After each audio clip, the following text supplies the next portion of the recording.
Hello everyone, in this video, we will see how to connect Twitter or X to N8N. First, go to the N8N platform and click Add First tab. Now, search for Twitter and click on X, formerly Twitter, from the list.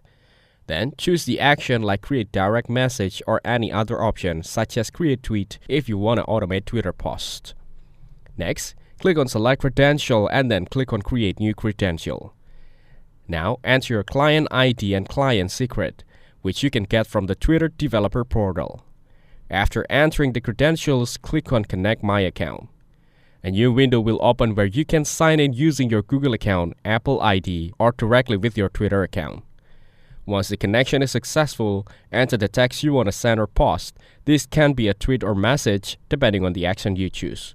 Finally, go back to the main workflow and run it to test. If everything is set up correctly, your Twitter or X post will be sent automatically.